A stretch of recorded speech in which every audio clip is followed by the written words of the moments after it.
중세 유럽, 그 시작은 혼돈이었습니다.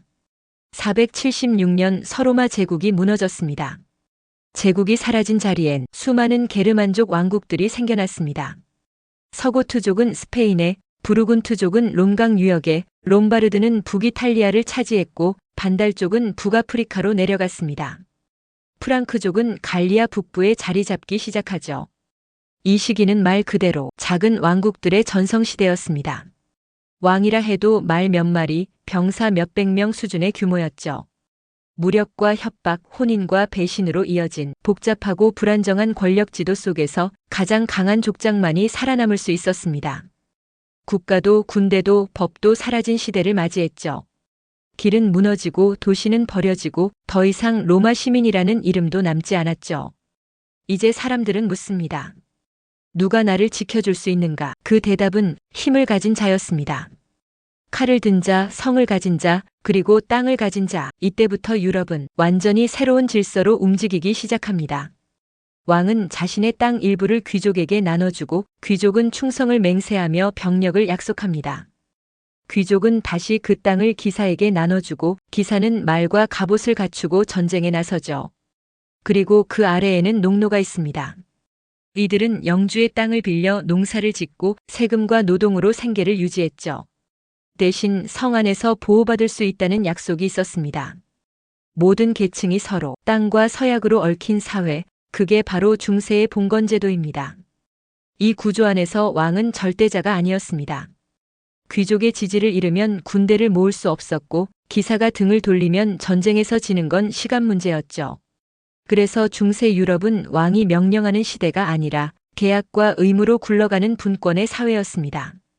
그리고 이 질서의 가장 높은 곳엔 눈에 보이지 않지만 막강한 존재가 있었습니다.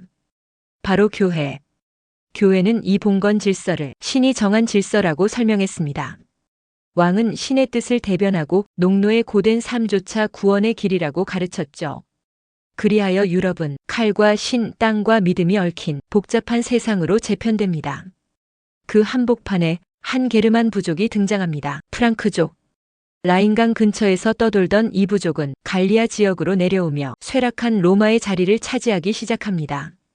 이들의 이름은 아직 낯설지만 곧 유럽의 중심에 서게 될 이름이죠. 이제 무너진 제국의 폐허 위에 새로운 질서를 세우려는 이들의 이야기가 시작됩니다. 5세기 말 혼란한 유럽의 북서쪽 갈리아 땅 어딘가에서 한 젊은 지도자가 등장합니다. 그의 이름은 클로비스. 프랑크족의 족장이었던 킬데리크 1세의 아들이었고 겨우 15살의 부족을 이끌게 된 소년이었습니다. 그런데 이 젊은 지도자는 단순한 전사나 침략자가 아니었어요. 정치와 전쟁, 종교를 모두 계산에 넣을 줄 알았던 인물이었습니다. 그는 주변의 게르만 부족들과 로마계 귀족 세력을 상대로 하나씩 차근차근 땅을 넓혀가기 시작합니다. 서기 486년 프랑크족은 소아손의 전투에서 서로마 제국의 마지막 명맥을 이어가던 시아그리우스를 무너뜨리며 갈리아 북부를 완전히 장악합니다. 이 전쟁의 결과는 로마의 마지막 조각이 사라지고 새로운 질서가 등장한 순간이었죠. 하지만 클로비스는 칼만 휘두르는 정복자가 아니었습니다. 당시 프랑크족은 이교도, 주변 게르만 부족은 이단으로 간주되던 아리우스파 기독교를 믿고 있었고 갈리아 지역의 로마계 주민들은 정통파 기독교를 따르고 있었습니다. 즉 종교적으로도 혼란한 시대였죠. 그런데 클로비스는 자신의 부족을 안정시키고 로마계 주민들의 지지를 얻기 위해 놀라운 결정을 내립니다. 정통 기독교로의 개종. 그에게 영향을 준 사람은 부인이자 부르군트 출신의 기독교 신자 클로틸다였습니다.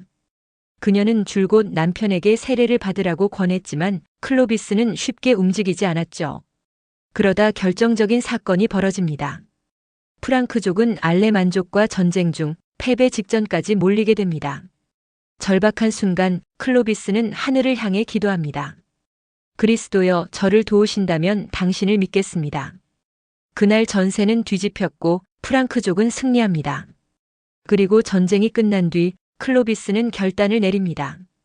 그는 랭스로 가서 주교 성 레미에게 세례를 받습니다. 함께 세례를 받은 병사만 3,000명. 이건 단순한 종교 행위가 아니었습니다. 프랑크족 전체가 기독교로 개종한 역사적 사건이었고 교황은 그를 정통 기독교 국가의 첫 왕으로 공인합니다. 이후 클로비스는 서고투족, 부르군투족을 공격해 세력을 넓히고 프랑크 왕국의 기틀을 다집니다. 그리고 자신이 세운 나라에 자신의 이름을 걸죠. 메로빙거 왕조.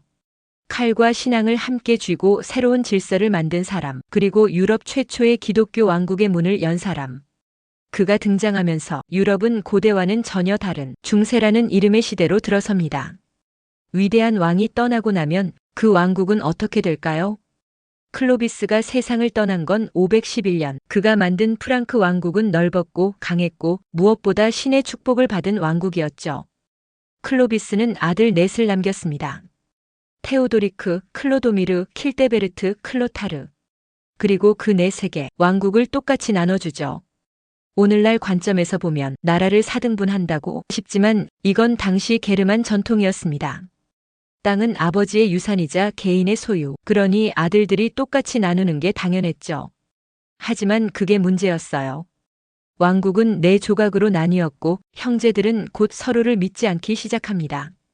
처음엔 함께 부르군트 왕국을 정복하며 협력했지만 전쟁의 이익을 누가 얼마나 가져가느냐를 두고 갈등은 깊어졌고 마침내 피로 얼룩진 왕좌의 싸움이 시작됩니다. 대표적인 비극이 하나 있죠. 둘째 아들 클로도미르가 전사하자 그의 어린 아들 셋이 후계자가 됩니다. 하지만 문제는 삼촌들, 특히 클로타르와 킬데베르트가 그 아이들이 왕위에 오를까봐 두려워한 거예요. 두 사람은 아이들을 불러 왕이 되려면 머리카락을 자르느냐 죽느냐 선택하게 합니다. 그 당시 프랑크 왕은 머리를 길러야만 왕의 자격이 있었어요. 삭발은 곧 정치적 죽음이었습니다. 그런데 그중 두 아이는 아예 진짜로 죽임을 당합니다. 이건 단순한 가족 싸움이 아니었습니다. 왕국의 미래를 결정짓는 피의 서약이었죠.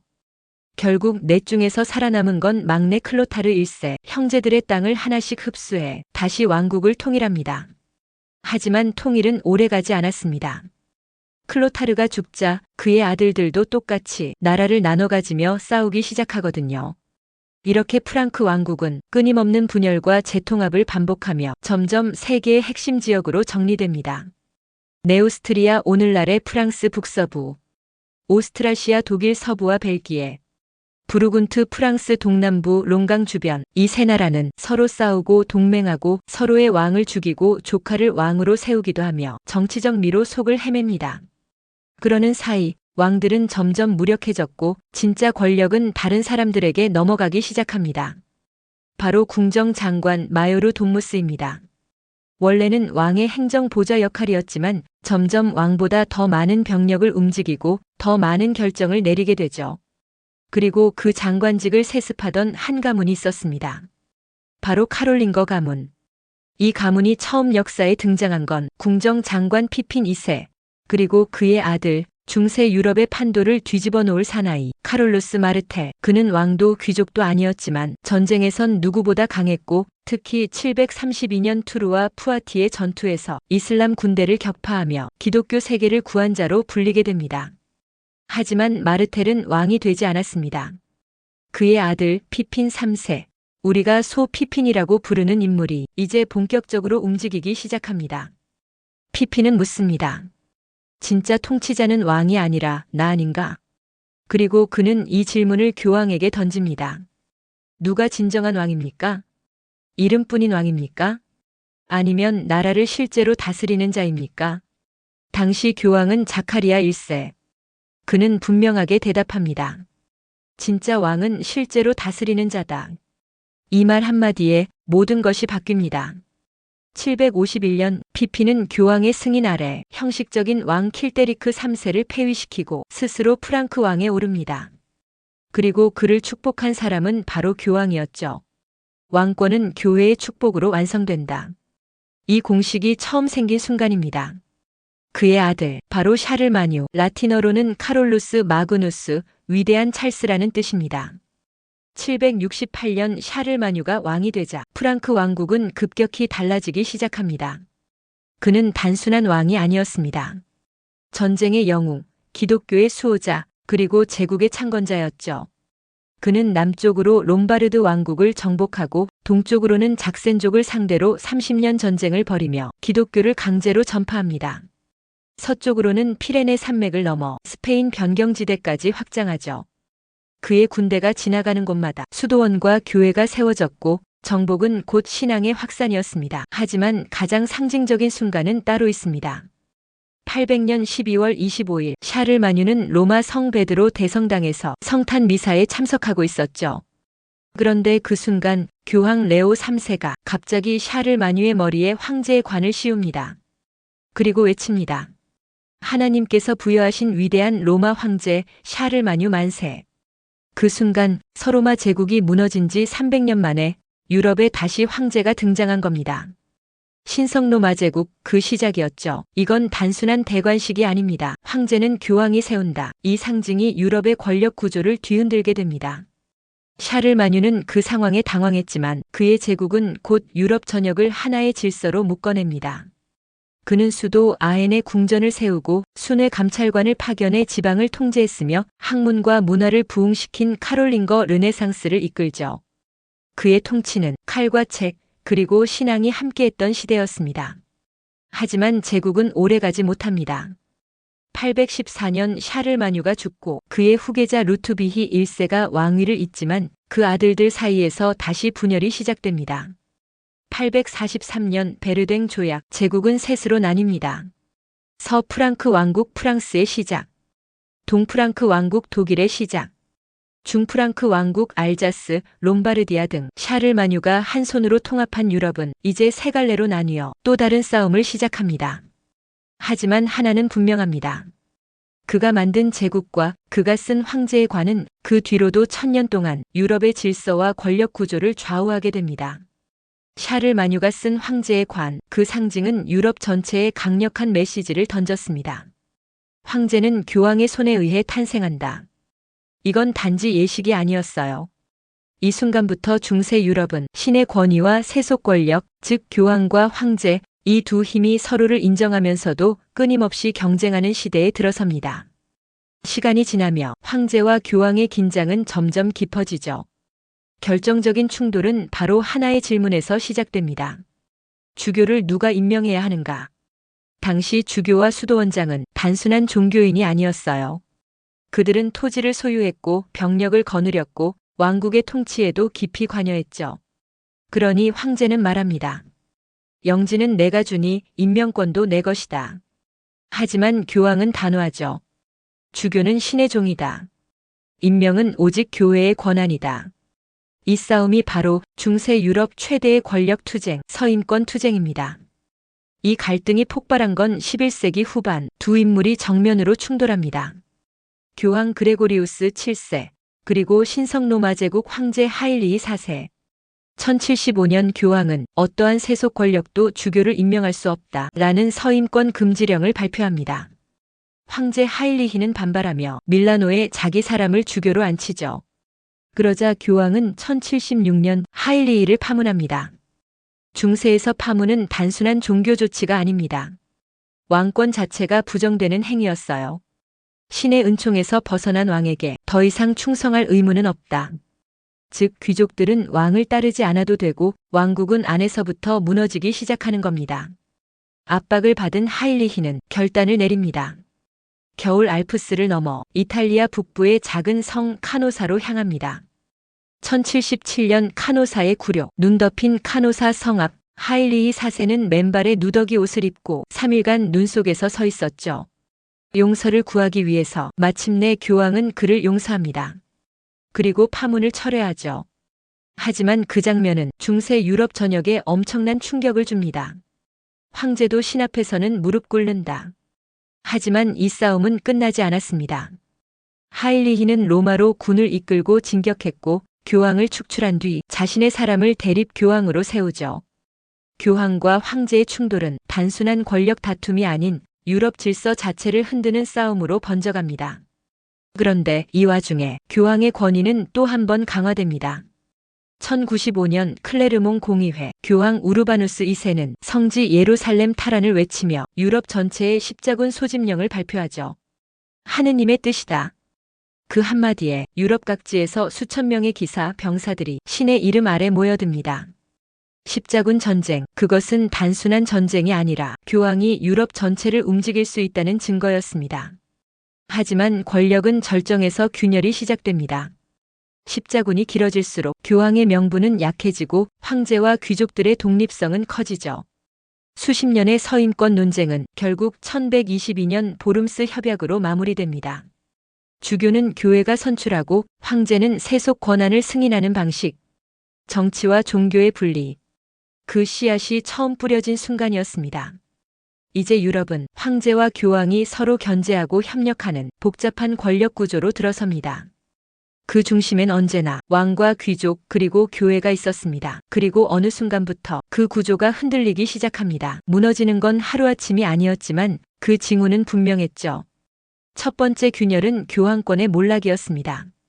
1296년 교황 보니파키우스 8세는 프랑스 국왕 필리프 4세와 정면 충돌합니다. 성직자에게 세금을 매기지 말라는 교황의 경고에도 필리프는 아랑곳하지 않았죠. 1303년 필리프는 아예 병력을 보내 교황을 납치하려 시도합니다. 이른바 아나니 사건. 교황은 풀려났지만 충격을 받은 채 며칠 만에 사망합니다. 이후 교황청은 프랑스의 눈치를 보며 로마를 떠나 프랑스 남부 아비뇽으로 이동하죠. 바로 아비뇽 유수. 70년 넘게 교황은 프랑스 왕의 꼭두각시처럼 여겨집니다. 그리고 1378년 로마로 돌아온 교황청은 또 다른 위기를 맞습니다. 로마파와 아비뇽파가 서로 다른 교황을 선출하고 심지어 제3의 교황까지 등장하면서 3명의 교황이 동시에 존재하는 시대. 서방 교회 대분열입니다. 이 혼란 속에서 사람들은 묻기 시작합니다. 진짜 교황은 누구인가? 신의 뜻은 왜 이렇게 복잡한가? 그런데 교황만 흔들린 게 아니었습니다. 1347년 검은 죽음이 유럽을 덮칩니다. 흑사병. 불과 5년 만에 유럽 인구의 3분의 1이 사망하죠. 도시가 텅 비고 마을 전체가 사라졌습니다. 기도로도 약으로도 이 병을 막을 수 없었고 성직자조차 죽어갔습니다. 사람들은 신에게 등을 돌리기 시작합니다. 그리고 묻죠. 신도 교황도 막지 못한 이 죽음 속에서 우리는 무엇을 믿어야 하나? 이 질문은 중세적 세계관의 붕괴였고 인간 중심 사고, 인문주의의 씨앗이 되기 시작합니다. 거기서 끝이 아니었습니다. 1337년부터 시작된 100년 전쟁, 프랑스와 잉글랜드의 왕위 계승 분쟁이 무려 116년간 이어지죠. 이 전쟁 중 한 소녀가 등장합니다. 잔 다르크. 17세에 신의 계시를 받았다고 말하며 프랑스군을 이끌고 오를레앙 전투의 승리를 이끕니다. 이로써 프랑스 왕은 대관식을 치르고 민심은 되살아나죠. 잔다르크는 이후 포로로 잡혀 화형당하지만 나중에 성녀로 추앙받습니다. 이 전쟁은 기사가 아닌 보병이 주도했고 총과 장궁이 활약하며 중세 군사 구조를 뒤흔듭니다. 봉건 제도도 이때부터 빠르게 붕괴되기 시작합니다. 한편 도시에서는 귀족이 아닌 상인과 장인들이 성장하고 왕도 귀족도 없이 스스로를 다스리는 도시 공화국이 생겨납니다. 피렌체, 베네치아, 밀라노, 제노바.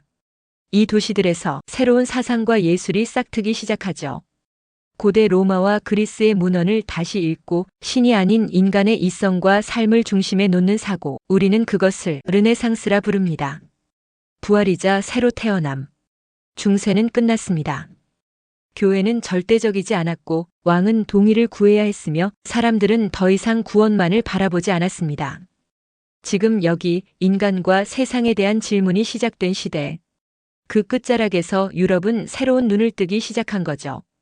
지금까지 프랑크 왕국에서 시작된 중세 천년의 여정을 함께 걸어주셔서 감사합니다. 이제 우리는 중세의 폐허 속에서 빛을 향해 걸어가는 인간의 발걸음을 바라보게 될 것입니다. 구독과 좋아요, 알림 설정까지 해주시면 이 작은 채널에서 앞으로도 좋은 역사, 이야기를 계속 전할 수 있는 큰 힘이 됩니다.